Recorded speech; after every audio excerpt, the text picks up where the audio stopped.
এটি কোনো sponsored video নয়, কিছু ফুটেজের মধ্যে কিছু কোম্পানির নাম যদিও আছে। Good morning everyone, welcome to my channel tour with JB. ইউটিউবে আমার এই চ্যানেলে এটি আমার প্রথম ভিডিও। যদিও আমার এটি একটি ট্যুর চ্যানেল, তবে আজকের ভিডিওটি কিন্তু কোনো নির্দিষ্ট জায়গা ঘুরতে যাওয়ার ভিডিও নয়, বরং আজকের ভিডিওটা হলো একটা হেলথ অ্যাওয়ারনেস ভিডিও। প্রসঙ্গত জানিয়ে রাখি, ট্যুর উইথ জেবি নামে কিন্তু ফেসবুকেও আমার একটি পেজ আছে। আপনারা চাইলে সেই পেজটিকেও কিন্তু ফলো করে রাখতে পারেন। সেই পেজটিতে কিন্তু আগে থেকে বেশ কিছু ভিডিও ছাড়া আছে। এবার আসি আজকের ভিডিওর কথায়। আজকের ভিডিওটা যেটা আমি প্রথমেই বললাম যে এটা কোনো ট্যুর ভিডিও নয়, এটা একটা হেলথ অ্যাওয়ারনেস ভিডিও। ছানির হাতছানি অর্থাৎ ক্যাটারাক্ট। আমরা প্রায় প্রত্যেকেই এই ছানি রোগটির কথা শুনেছি, কিন্তু যখন আমাদের নিকটাত্মীয় বা চেনা পরিজনের কারোর এই ছানি রোগটি ধরা পড়ে তখন কিন্তু আমরা এ বিষয়ে বিশেষ জ্ঞান তাদের দিতে পারি না, কারণ আমরা নিজেরাও জানি না যে এর অপারেশন কখন হয়, অথবা কি লেন্স এখানে ইউজ করা হয়, অথবা এই ছানি থেকে মুক্তির কোনো অন্য উপায় আছে কি না। তো এই সমস্ত প্রশ্নেরই উত্তর খুঁজে পেতে আজকে আমরা চললাম জনৈক অপথ্যালমোলজিস্ট ডক্টর নিশা সমাদ্দারের ক্যাম্পে। যেহেতু ভিডিওটা একটু লেন্দি হতে চলেছে, তাই আমি আপনাদের সকলকে অনুরোধ করব যে ভিডিওটা শুরু থেকে শেষ অবধি দেখবেন, এবং ভিডিওটি ভালো লেগে থাকলে অবশ্যই লাইক করবেন, আমার চ্যানেলটিকে সাবস্ক্রাইব করে রাখবেন, এবং আপনাদের মতামত অবশ্যই কমেন্টে জানাবেন। এছাড়া আমার ফেসবুক পেজেও কিন্তু আপনারা চাইলে ফলো করে রাখতেই পারেন, এবং সেখানেও কিন্তু আরও ভিডিও ছাড়া আছে, সেই ভিডিওগুলো অবশ্যই দেখবেন।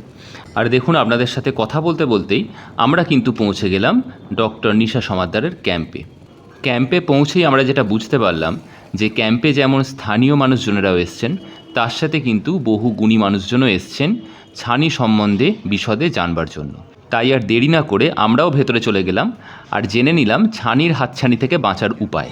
কিভাবে হয়, ছানি প্রত্যেকটি মানুষের চোখই হয়, একটা সময় আসে এই রোগের প্রতিকার করার জন্য বা এই রোগকে সম্পূর্ণরূপে মানুষকে সচেতন করার জন্য একটা আমরা সেমিনারের আয়োজন করেছি।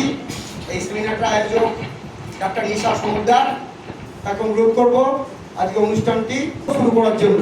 আপনাদের সকলকে অনেক অনেক ধন্যবাদ। মানে কষ্ট করে এই ছোট জায়গায় এটা অ্যারেঞ্জ করার পরও আপনারা এসেছেন, আমি সত্যি খুব খুশি। তার কারণ আমি তো এই গ্রামেরই মেয়ে, তো আমি সবসময় চাইবো আমার গ্রাম এগিয়ে থাকুক। আমার গ্রাম কেন, গ্রামের লোকেরা এগিয়ে থাকুক। জানতে চাইলাম যে এই ক্যাম্পের উদ্দেশ্য কী। আমরা সবাই চোখ মানে কি এখন বুঝি, ফ্রি ক্যাম্প। কোথায় ফ্রি ওটি হয়, সেখানে চল চল, ওখানে চল চল, বাসে করে নিয়ে যাচ্ছে, ওই একটু পাউরুটি কলা খাইয়ে দিচ্ছে, চল চোখটা কেটে আসি। আমরা কিন্তু চোখ মানে এই জিনিসটাই বুঝি, কিন্তু আমরা এটা ভুলে যাচ্ছি যে চোখ হচ্ছে আমাদের অমূল্য সম্পদ। এই অমূল্য সম্পদকে এখনকার দিনে লোকেরা এতটাই মূল্যহীনতার দিকে নামিয়ে দিয়েছে যে যেন চোখ জিনিসটা হারিয়ে গেলেও কিছু যায় আসে না।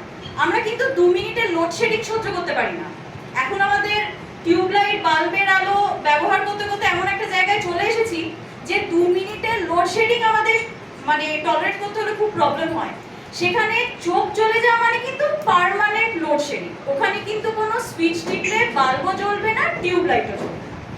সেই জায়গা থেকে দাঁড়িয়ে এই অনুষ্ঠানটা আমি করার চেষ্টা করছি। আচ্ছা ডাক্তারবাবু, ছানি আসলে কি? এই হচ্ছে আমাদের চোখ, নিচের ছবিটা। এই হচ্ছে আমাদের চোখ, খুব ছোট জিনিস, কিন্তু এর ভেতরটা দেখে বুঝতে পারছেন প্রচুর কিছু আছে। আর উপরে হচ্ছে একটা ক্যামেরা ছবি। বেসিক্যালি আমাদের চোখ হচ্ছে ভগবানের দেওয়া একটা ন্যাচারাল ক্যামেরা, যেটার জন্য আমরা ছবি পিক আপ করতে পারি। ঠিক ক্যামেরাতে যেরকম লেন্স থাকে, আমাদের চোখেও লেন্স আছে। ক্যামেরাতে যেরকম একটা ফিল্ম হয়, আমাদের চোখেও ছবি রেকর্ড করার একটা ফিল্ম হয়, যেটাকে আমরা রেটিনা বলি। রেটিনাটা নিশ্চয়ই অনেকে শুনে থাকবেন, রেটিনা বলা হয়। স্পেশালি সুগারের রোগীদের ক্ষেত্রে রেটিনা চেকআপ বলা হয়, নিশ্চয়ই শুনে থাকবেন। তাহলে কিন্তু এই লেন্সের একটা বিশেষত্ব আছে। ভগবান আমাদের যে লেন্সটা দিয়েছে সেটা হচ্ছে একদম অটো ফোকাস ক্যামেরা। মানে আমরা যেটা দেখতে চাই ঠিক সেটাই ফোকাস হবে। আমরা যদি কাছেরটা দেখতে চাই, কাছেরটা ফোকাস হবে, দূরেরটা দেখতে চাই, দূরেরটা ফোকাস হবে। কিন্তু 40-এর পর এই অটো ফোকাসিং এর ক্যাপাবিলিটিটা চলে যায়। তখন আমাদের কি করে চালসে 40-এর পর 40 পড়ে, তখন আমরা কি বলি, ছোট লেখা দেখতে পাচ্ছি না, একটু দূরে নিয়ে গিয়ে দেখতে হয়। তার মানে অটো ফোকাসিং এর প্রবলেম হচ্ছে, আর ফোকাস করতে পারছি না লেন্স, তখন আমাদের চশমা পড়তে হবে। আর এই ছানি হচ্ছে এই যে গোল মতন জিনিসটা দেখতে পাচ্ছেন লেন্স, এর স্বচ্ছতাটা যখন অস্বচ্ছ হয়ে যায় সেটাই লেন্স। কোনো আস্তরণ, কোনো পর্দা কিছু নয়। আমাদের চোখের ভেতরে ক্যামেরার মতন ভগবান যে লেন্সটা দিয়েছে, সেই লেন্সটা যখন অস্বচ্ছ হয়ে যায় তখন সেটাকে বলে ছানি। এই হচ্ছে আমাদের স্বচ্ছ লেন্স, এরকম সুন্দর চকচকে দেখা যাচ্ছে। ছানি পড়লে সেই লেন্সটির কালার চেঞ্জ হয়ে যায়, চেঞ্জ হয়ে গিয়ে সেটা ফ্যাট ফ্যাটে সাদাও হয়ে যেতে পারে, কারোর কুচকুচে কালোও হয়ে যেতে পারে, কারোর নরম ভেতরে গলেও যেতে পারে, কারোর ইটের মতনে শক্তও হয়ে যেতে পারে। এবার ছানি ইউজুয়ালি বয়সের জন্য হয়, তবে কিছু কিছু ক্ষেত্রে যেরকম স্টেরয়েড নেওয়া এইসব কারণেও ছানি পড়তে পারে। তা তো বুঝলাম, কিন্তু ছানি পড়েছে বুঝবো কিভাবে?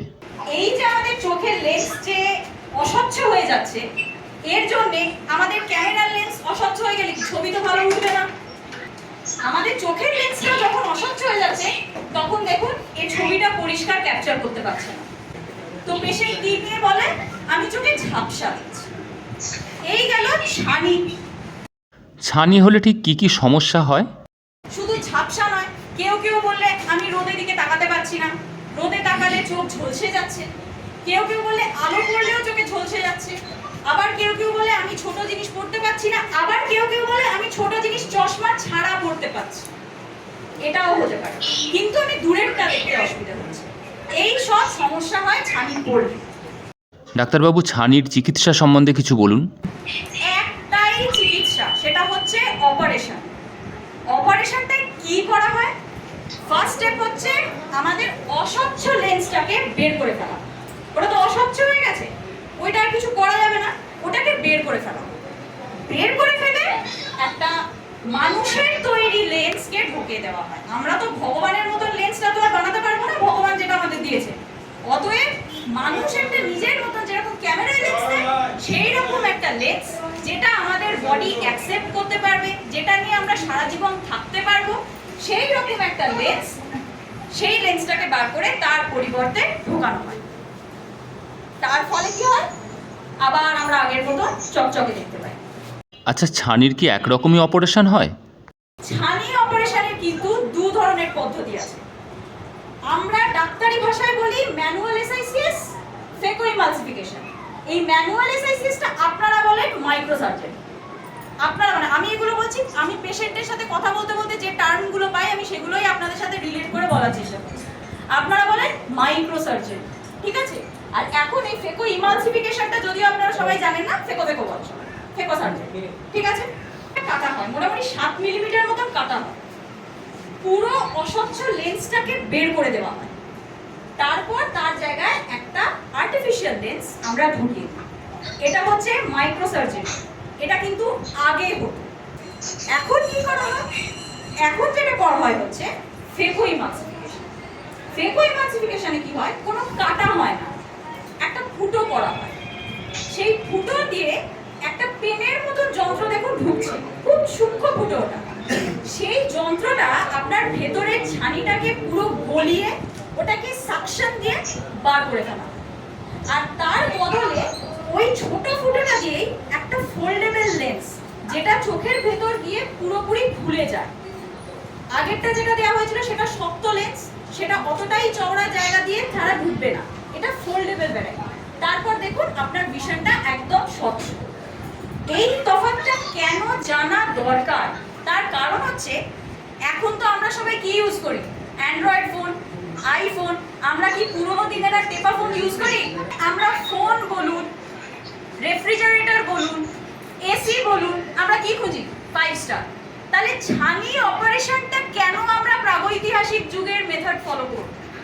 সেটাও তো অ্যাডভান্সড হয়ে গেছে, তাহলে আমরা সেই অ্যাডভান্সমেন্টে কেন এগোবো না? আচ্ছা বেশ, কিন্তু এই ফেকো সার্জারির সুবিধা কি? ফেকো সার্জারি কিন্তু ইনজেকশন ছাড়াও অবশ করে অপারেশন করা যায়। ড্রপ, পেশেন্ট কিছু বুঝতে পারে না, শুধু একটু পেশেন্টের কোঅপারেশন দরকার, সেটাতে চোখটা না নাড়া। ইনজেকশনের ব্যবহার ফেকো সার্জারিতে সচরাচর করা হয় না। 2 নম্বর, খুব ছোট্ট ফুটো করা হয়, কাজেই খুব তাড়াতাড়ি মানুষটা নর্মাল লাইফে ফিরে আসতে পারে। আগেকার দিনে যেরকম পট্টি পরে 2 দিন বসে রয়েছে, 1 মাস ধরে ঘরের মধ্যে বসে রয়েছে, এই জিনিসটা ফেকোতে হয় না। 1 সপ্তাহ মোটামুটি সে তার নর্মাল লাইফে ফিরে আসতে পারে।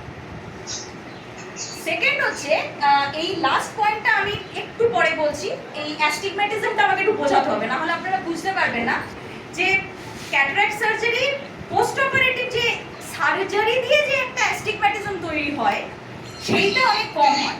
আর একদম লাস্ট আমি মেনশন করতে ভুলে গেছি, ম্যানুয়াল এসআইসিএস এ কিন্তু অল্প হলেও ব্লিডিং হয়, ফেকোতে কিন্তু একদম কমপ্লিটলি ব্লাডলেস সার্জারি, এখানে কিন্তু কোনো ব্লিডিং হয় না। ও, তো এই অপারেশন কখন করতে হবে? এটার একটাই উত্তর আমার জানা আছে, সেটা হচ্ছে আপনার ডক্টর যখন আপনাকে সাজেস্ট করবে। আমি এখানে এগুলো সব পয়েন্ট আমি ইনক্লুড করেছি হচ্ছে আমার পেশেন্ট ফুল থেকে পাওয়া ইনফরমেশন। আমি কোনো পেশেন্টকে বললাম মা আপনার ছানি পড়েছে, বাবা আপনার ছানি পড়েছে, এটা কিন্তু অপারেশন করাবো, পেশেন্টের ইনস্ট্যান্ট রিপ্লাই আমি এখন করাবো না, এইটা কিন্তু খুব ক্ষতিকারক ডিসিশন। আপনি পোস্টপোন করতে পারেন, ইট ইজ ওকে, বাট এই ডিসিশনটা খুব ক্ষতিকারক।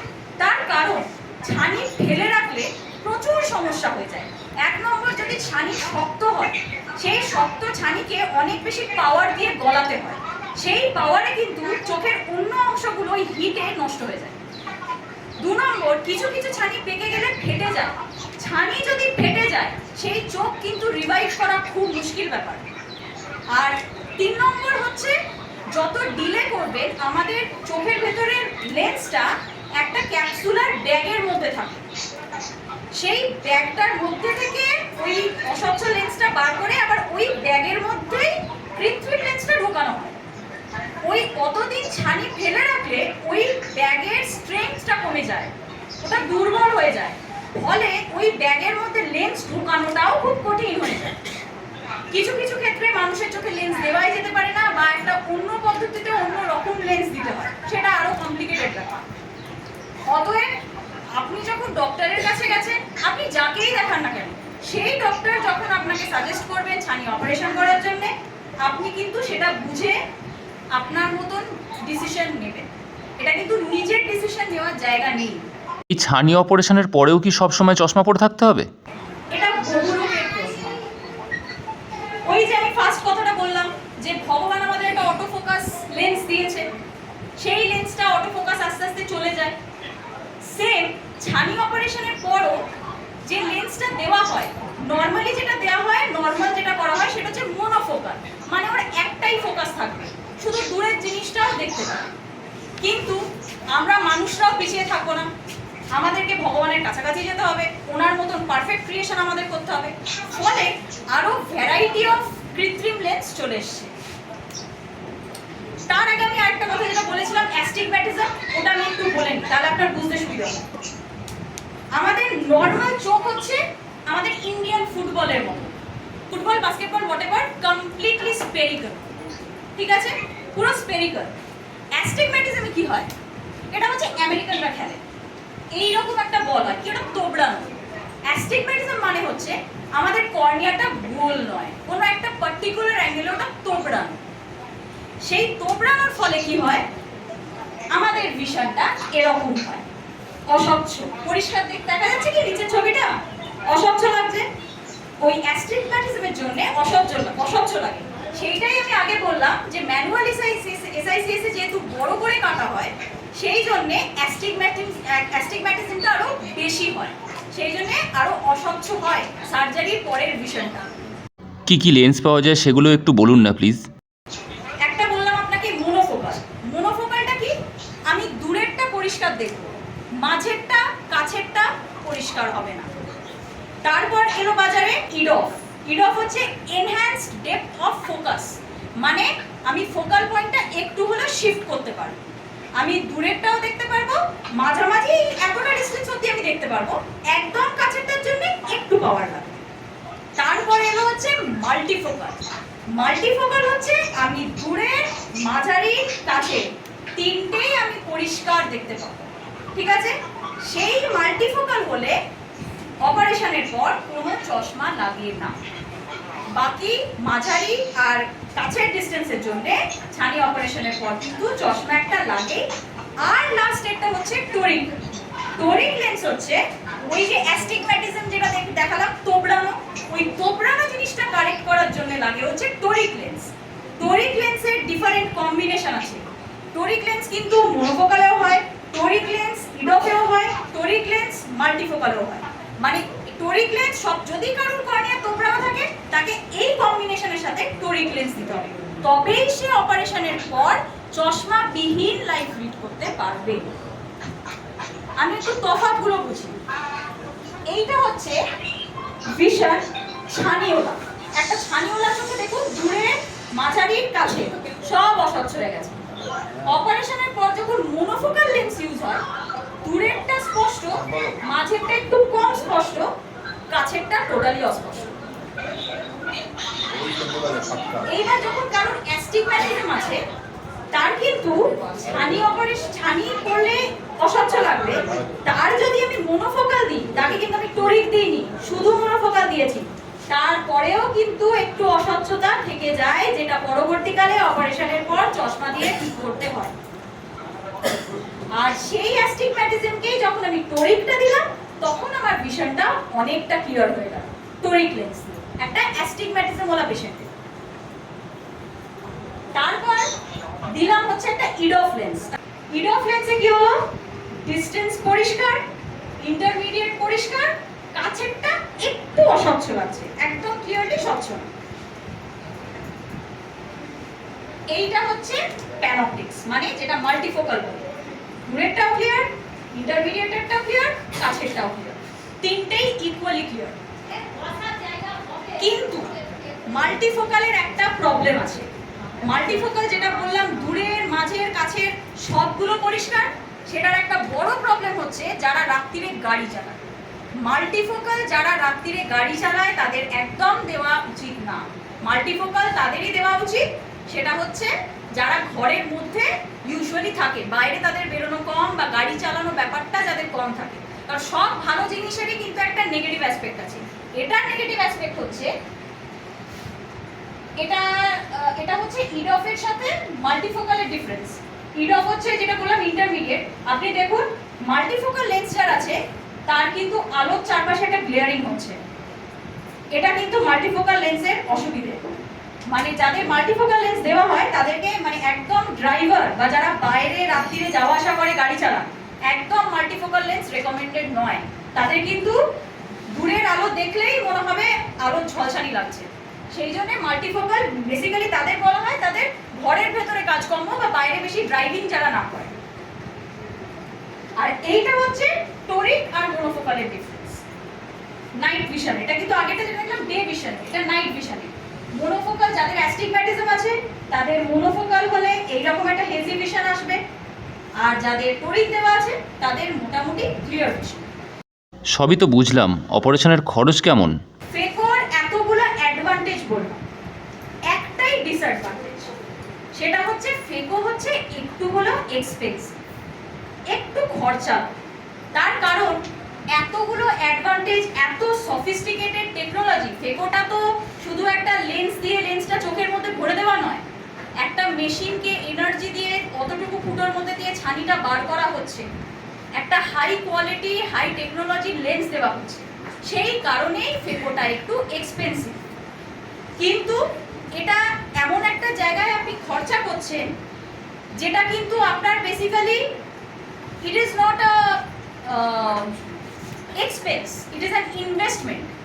আপনি ছানি অপারেশন একবারই করবেন লাইফে, লেন্স একবারই আপনার চোখে ঢুকবে, অতএব যেটা করবেন সেটা যেন বেস্ট কোয়ালিটি, সেই জিনিসটা মাথায় রাখতে হবে। আর লাস্টলি আমি একটাই কথা বলবো, যেটা final point, know your surgeon. কে আপনার ছানি অপারেশন করছে, আপনি যেখানেই করান, ফার্স্ট জিনিস আপনাকে জানতে হবে আপনার ছানিটা কে অপারেশন করছে। পরবর্তীকালে যদি কোনো কমপ্লিকেশন হয় আপনি কার কাছে যাবেন, কে রেসপন্সিবিলিটি নেবে? পৃথিবীর কোনো সার্জারি কিন্তু কমপ্লিকেশন বিহীন নয়। আমি অপারেশন করি, আমি জানি কমপ্লিকেশন হতেই পারে, একটা আনকমপ্লিকেটেড কেসে হতে পারে, একটা কমপ্লিকেটেড কেসে তো 100% চান্স আছে কমপ্লিকেশন হওয়ার। সেই দায়িত্বটা কে নেবে? কাজেই অমুক লোক যাচ্ছে ওরে চল চল চল চল ওখানে ফ্রিতে কাটছে, আপনি চেনেন সেই সার্জেনকে যে আপনার চোখটা কাটছে, কিছু প্রবলেম হলে আপনি কার কাছে ছুটবেন? কারোর কাছে তো আপনাকে যেতে হবে যে আমার এই সমস্যাটা হয়েছে, একটা সলিউশন বার করতে। অতএব এটা সম্পূর্ণ আপনার ডিসিশন, যার কাছেই করান। আমাদের দেশে এখন প্রচুর অফথালমোলজিস্ট আছে, কিন্তু বুঝে শুনে আপনার চোখের মতন একটি অমূল্য সম্পদকে একটি অচেনা লোকের হাতে দায়িত্ব তুলে দেবেন না। আপনি যাকে চেনেন, জানেন, যার কাছে পরবর্তীকালে আপনি আপনার ছানি অপারেশনের ফলো আপ করতে পারেন, সেই মানুষের কাছেই আপনি যাবেন, সেটা যেই হন না কেন। এটাই বলার ছিল। আর সবাইকে অনেক ধন্যবাদ, মানে এত ধৈর্য নিয়ে আমার এতগুলো কথা শোনার জন্য আর কোঅপারেট করার জন্য। গভর্নমেন্ট কিন্তু বিনা পয়সায় সরকারি হসপিটালে ফ্রেকো সার্জারি করে। আমি তাদের বলবো যে আপনারা ক্যাম্পে যাওয়ার থেকে আপনারা সরকারি হসপিটালে যান, সেখানে আপনি ডাক্তারবাবুকে চিনবেন যে কোন ডাক্তারবাবু আপনার অপারেশন করছে। এখানে মেঘের আড়াল থেকে কে অপারেশন করে চলে গেল আপনি জানেন না, আপনার অপারেশনের পর কে আপনার অপারেশন করেছে তাকেই আপনি চিনলেন না, কিছু সমস্যা হলে আপনি কাকে গিয়ে বলবেন?